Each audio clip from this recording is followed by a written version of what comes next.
Most of the time, actually, I get my inspiration from my own needs. Sometimes you are looking for a tool or maybe a game, maybe a website, and you can't find the exact thing you need. So almost all those products comes from that kind of moments. Hello everyone, welcome back to another episode of Top of the Hunt. Today we've got Furkan with us, who's got a lot of interesting information to share about his personal and professional journey and his experience with Product Hunt. So without further ado, I'd like to pass you over to Furkan. Hi Furkan, would you like to introduce yourself please? Hello, this is Furkan. I'm a software engineer who live in Turkey, and I'm working full-time at Kant Analytics as a full-stack web developer. Besides my full-time job, I like to create products from scratch, from my ideas. This is why I'm here today. So what's your background as a developer from Turkey? What's life like there for a developer? Actually, I started programming at my high school. It was a technical high school which specifically teach me about computer programming.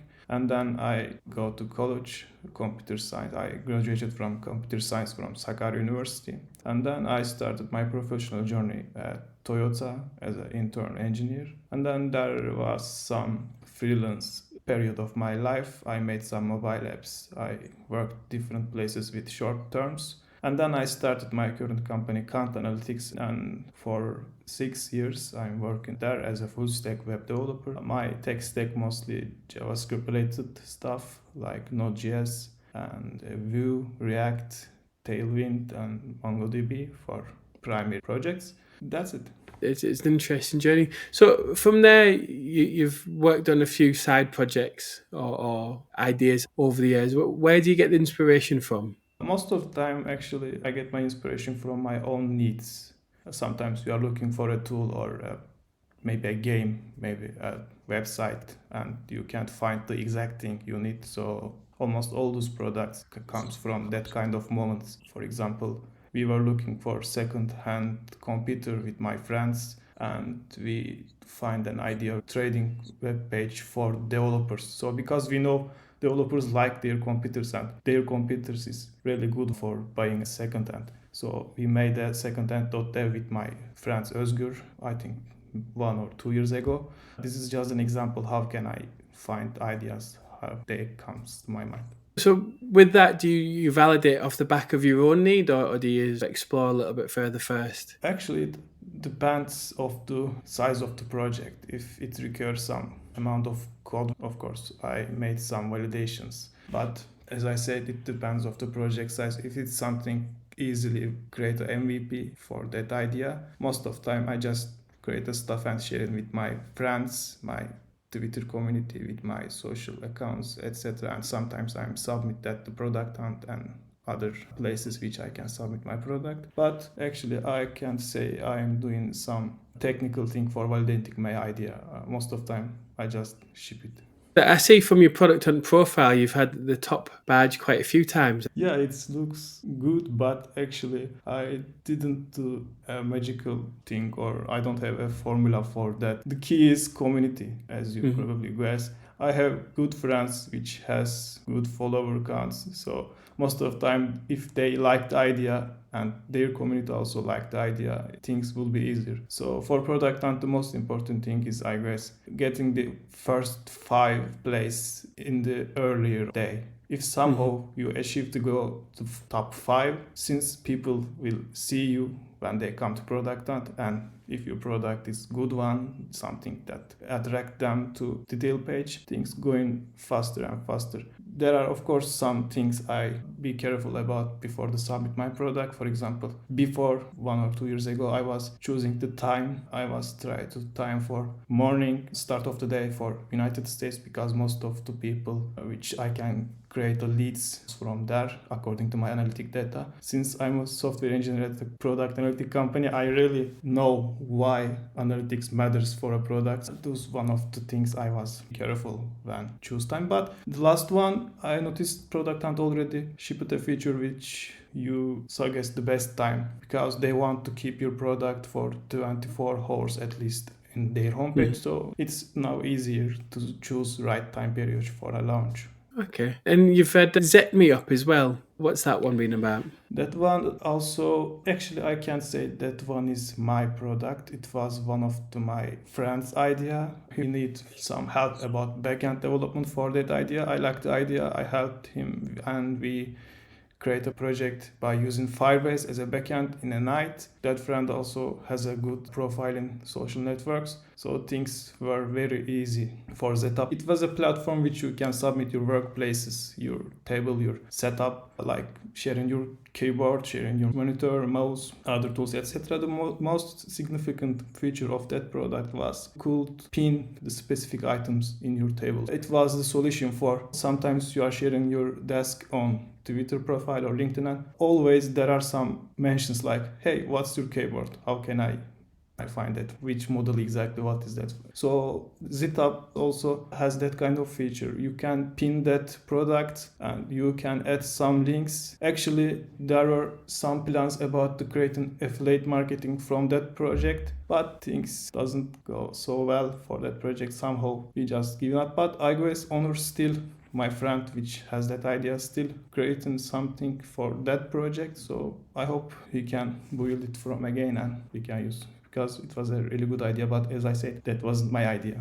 It's interesting. I could have imagined the integration between secondhand.dev and then you could actually buy somebody's desk if they're looking for a new one. It would have been interesting. Yeah. Working on interview with AI. So what's that about? Actually, this was also something I was looking for, because preparing for specific job description requires some focus. Even if you are an experienced developer, all job descriptions need some specific requirements. For example, even if you are a React developer, that company might use Zustand instead of Redux for state management, or they might use a specific UI library instead of Tailwind, for example. So preparing for a job interview requires some personalized roadmaps for preparation. Actually, I was creating roadmaps for myself with paper and pen when I prepare myself to a job interview. I was creating some bullet list. I need to check that reducers in React. I need to check hooks, for example, useref. What is the difference between useref and use callback, etc. Those were the manual process which I was using for preparing interviews. And then the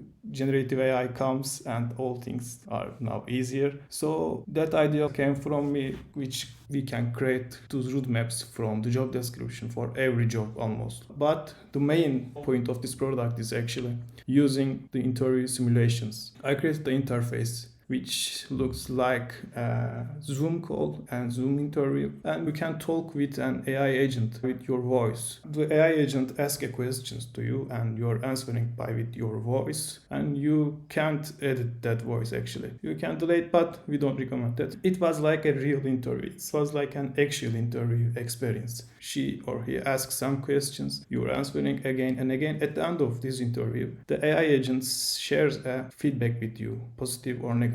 You passed the interview, you're a good candidate for this role, or you can't pass it because you didn't give good answers for those questions. So I believe it's really good information for someone who prepared for a specific job. There were some tools which you can use some mock interviews around. I was made a little research about that. There are some co-pilots for interviews, but I guess they have some ethical problems because there are some cheating tools, not preparing tools. So the main difference between the other alternatives and interview with AI is this is end-to-end solution from a job interview preparation. The only thing you need to do is a job description. So just past that, our tool created personalized preparation roadmap, and all those roadmaps actually contain some tip points about the specific subjects. For example, as I said before, specific contents. What is the difference between use ref and use callback? You need to know that if you're preparing for a React interview. You need to know that before someone or some tool say this to you if you don't know React. So also there are quizzes, which my favorite part. I was inspired that from UXL. I was using UXL. Do you know UXL? User experience cell. There is an education platform for designers. No. They have a similar interface for interactive quizzes, and it's really good one. So I was inspired from that section, and it's really good way to test your understanding about specific topics. And in a regular roadmap, there are almost hundreds of quizzes. So after solve all those quizzes, You can see your progress and you are ready to mock interviews. That's it. I can't keep talking for hours, so please stop me. No, it's okay. It's when somebody creates a product that they find useful for themselves, they often can talk about it for days. It's not a problem at all. So it's interesting, obviously, because you've worked for some large companies and your current jobs focus specifically on programming languages in JavaScript in particular. I don't know what other things. I'm not technical enough to have a reasonable conversation. I know a few bits, but I'll embarrass myself if I try. So from there, is it open to people looking for any type of job, or would it be only for developers' jobs? Actually, thanks for asking this. Because since I'm a technical founder and I'm a software developer, most people think like this tool is made for developer, but not. The developers are not the most suitable audience type for this product because most of developer interviews require some code solving and some technical questions, some screen sharing, etc. This is actually suitable for other roles too, like digital marketing specialist, maybe social media manager, self development representative, agile coach, maybe call center personnel, etc. But this is for everyone, and this is the best part for me in this project. Let's say I want to apply for a job. I want to apply for a senior marketer. We'll say for interview with AI, for argument's sake. I want to be the senior marketer interview with AI, and I've came across your job description on your website. What do I do? Do I copy and paste the link so it can create the questions for me, or would I need to take the job description? How would that work? There are two ways to create a roadmap in Interview with AI. The first one is copying job description and paste it, and it makes all the necessary arrangements about the job description. But sometimes you can't have the job description, maybe, or you can't find enough the job description. So you can manually select the details like job title, required experience level from beginner to director, manager level. There are some options like junior, mid-level, senior, or etc. And you can specify the skills you need to learn for the job position, like React, Tailwind, or Facebook ads, Microsoft Office softwares, and sales experience, etc. So you don't have to have a description for using this product. It's interesting because I think I can imagine younger people who don't have much experience in interviewing. I'm trying to think back what seems to be 5,000 years ago now for me to my first interview, and it was a very nervous time. I think you forget that the person you're going to be speaking to is human too, and obviously if you're going in with a few questions, this is what they might be asking. Perhaps some of that nervousness or nervous energy would have been taken away. So I can see how it's valuable for them. So if I was to come and use it, how would you be charged for somebody who would like to apply for jobs? They're going to be interviewing potentially with 3 or 4 different companies. So would that mean they would need to upload 3 or 4 different jobs and then interview each one separately, or would that be classed as one usage? Yep, good question. Yeah, all those roadmaps and interviews, in the end of the day, there are some API calls to OpenAI. We are using OpenAI services underneath, so those processes actually spend some tokens and this costs us some money. This is why there is no free tier for this project, and this is actually really something I like to do. Maybe I will try my best for this because I believe it will increase my conversion rates. But for now, yeah, you should purchase a credit for every single roadmap, and one credit allow you to create a roadmap from end to end, and all those roadmaps contain almost 100 quizzes which specific topics you need to learn for that job. Also, that credit includes a single interview simulation with AI, which you can receive feedback at the end of that. So, yeah, you need to purchase separate credits for every job description you will prepare if you have more than one. So when we look at interview with AI, we see we've got a full sort of product life cycle of a sort of user journey. So we've got somebody who wants to finish university or they're just looking for a new job in general. They might have to go through creating a CV, then they're going to have to apply for jobs, they're going to have to potentially interview for jobs, and then they're going to get them. You've potentially got quite a long journey to expand into. Are you going to be expanding further, or are you keeping an interview with AI solely for the interviews? Yeah, again, a great question. This is something I was thinking before start this project. For now, my plan is mostly improve this version of product there are too many things in my mind, which some gamification features, some difficulty levels for questions, better user experience, maybe a mobile application, because the vision in my mind, this product will be Duolingo of job interview preparation. There will be app, actually our web application already mobile friendly, but it's not like a native mobile application.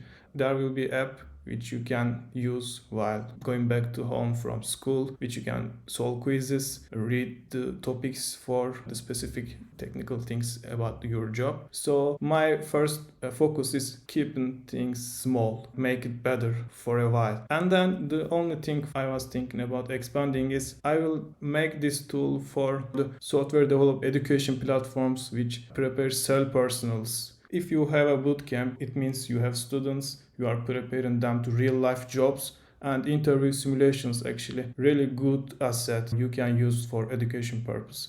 And maybe the only expand point for this product in my mind is making a way to use that for educational organizations besides of individuals prepare themselves to interviews. Yeah, I know my co-founder, he now does interviews far too much, he says, for people. Well, not at the moment, but when they're in big hiring sprees, interviewing a lot of people. And he was saying before they do Unity primarily is their main programming, so they do games. A lot of the people go through like a couple of rounds of interview. Would you be interested ever in like interview with AI, perhaps being the first screening for somebody? So, for example, you speak to some of these larger companies, and the first interview, yes, somebody could prepare for it, but then they could also come and certain companies they apply for a job. And then they would be able to use your tool to say, well, this person passed the test. Because if that's what you're already doing, you've already got a different use case straight off the bat. Yeah, this is also good use case for this tool. Actually, there I saw some tools for this purpose. Yeah, this might be a good use case, but as I said, I don't want to make things complicated at this point. I mostly focus on preparation phase of this period. Actually, Yeah. I'm completely agree with you. This can be good use case for the companies because we know there are plenty applications for any job in these days. So it's not easy task to eliminate people according to their background. You need to read CVs. You need to specify them, classify them according to their education, etc. It will be good use case. Actually, I have limited time, so I need to focus the product itself in this point. But of course, I'm not sure how things go in future for this product.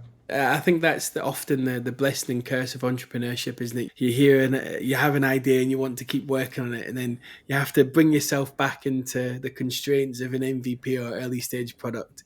And sorry for perhaps igniting a fuel in you that you don't need to have an ignition yet. So from there, obviously, you've got a potentially long roadmap in the future.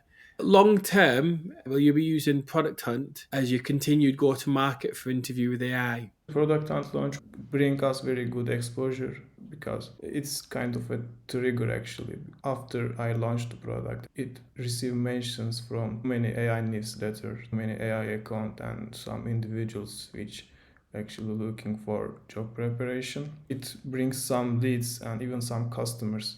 And it's very valuable feedback for idea validation in this phase of a product because it was just 1 month of work and receiving some payments in your first day, it's a good sign for a product in early stage. I really appreciate Product Hunt and the community out there. So maybe after some time, maybe added some new critical features which in my mind, as I said, some gamification and maybe mobile application, maybe individual model for educational organization, education institutes.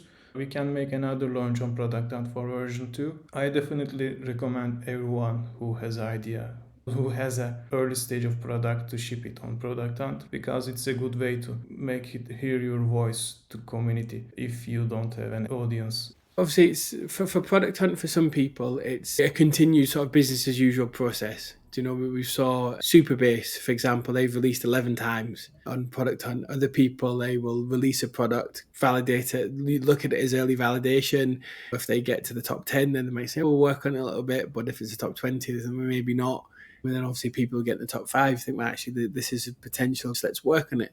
So it's interesting because I think there's a lot of people who perhaps don't have a large social following. And I know for developers, the social media is often the last place they want to be active. But I'd rather go and write code. This is often an important part of your business too. So it's good advice. So from there, did you spend a lot of time preparing for your product hunt launch? Since I had some launches before, I had some templates for the images. I know which tools I will use for creating product promotion videos, and so it wasn't take too much for me. But I think if I had to create all those assets from scratch, yeah, it might take 2 or 3 days. And it's a good idea to schedule a day before you start launch and share it with your friends, and maybe create a coming soon page in product hunt is also good feature they shipped recently. For me it's only 2 days because I used almost all assets from my previous project. It was an easy thing for me.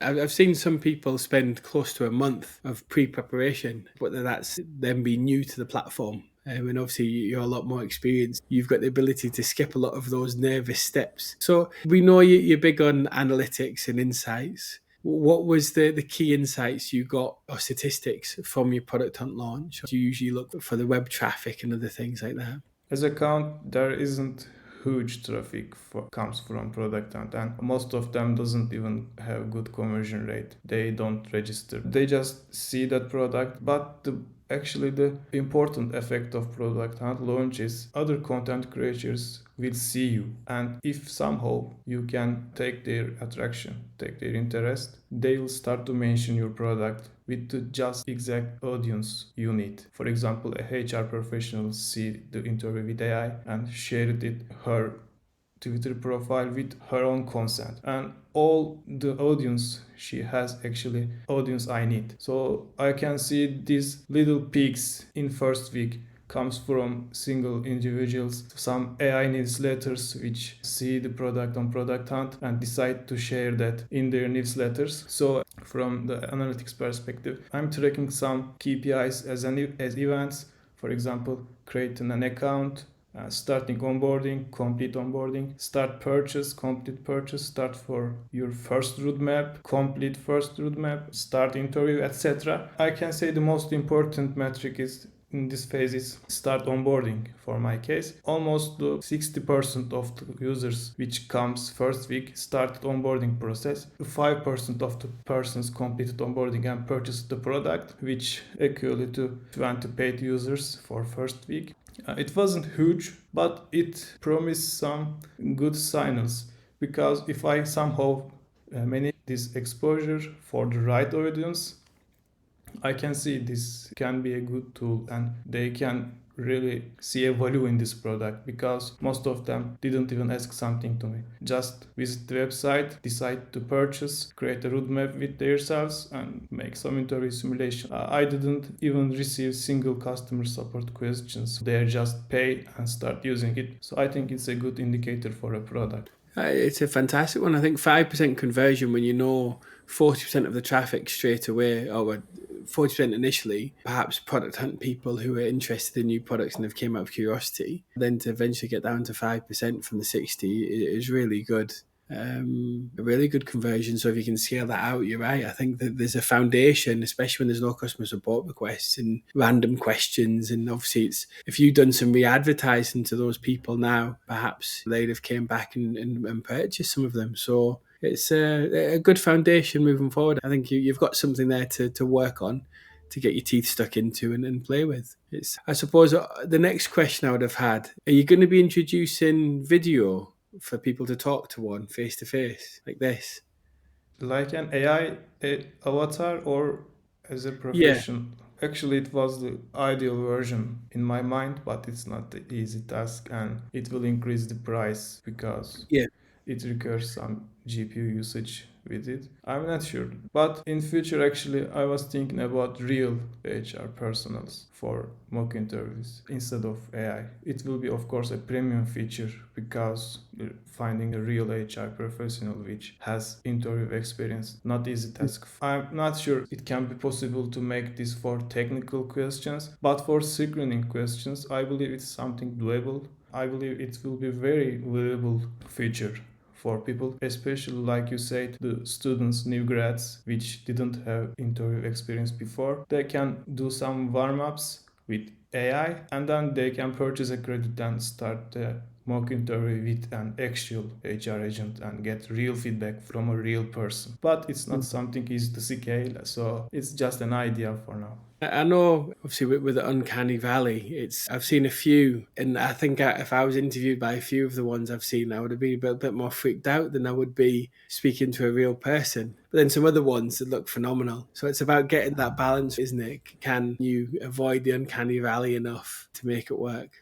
For the real person interviews, No, sorry. So if I was to interview with an avatar, I think I would be more nervous. I'm sat and I'm thinking, is that a person or is that an avatar? And then you think, well, hang on a minute. No, you end up processing too long. Am I talking to a human or not? yeah, it's actually I didn't know this podcast before you told me. So I watched some videos you made before, and I will meet a good guy, or a kind guy, which know what he asked. I was nervous before this interview, I have to admit. It's really like talking with a friends, which has some common interest with me. So thanks for inviting me for this great call, great conversation. You're very welcome. From there, is there anything else you'd like to add or discuss? Nothing, I guess. We talked about almost everything. Maybe the only kind request from me is just take a look to our LinkedIn page. We are sharing some useful contents for professionals, like how you can negotiate your salary in interview,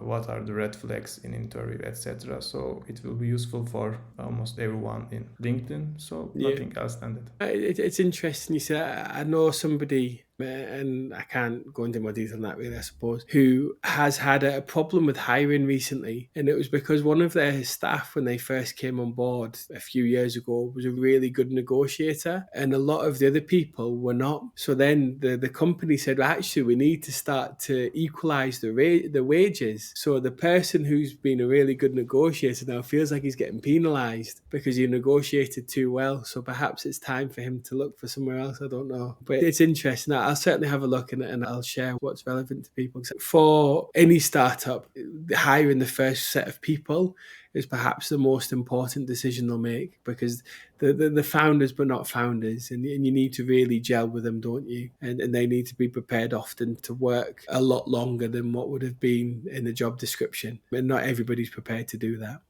So I can see a wide application for interview with AI, and I hope in the future it's helping university students with their jobs, and then perhaps working with the interviewing process, perhaps with some larger companies. I could see, especially for the small ones, to be fair, if somebody said to me today, we've got 100 applicants for this job as a marketer for Top of the Hunt, I don't think I would be in a position to, one, filter them all out appropriately, and then two, interview enough of them for it to be reasonable. But if they'd all had an interview with you perhaps on the way through, I could say, actually, these are the top 10 recommendations.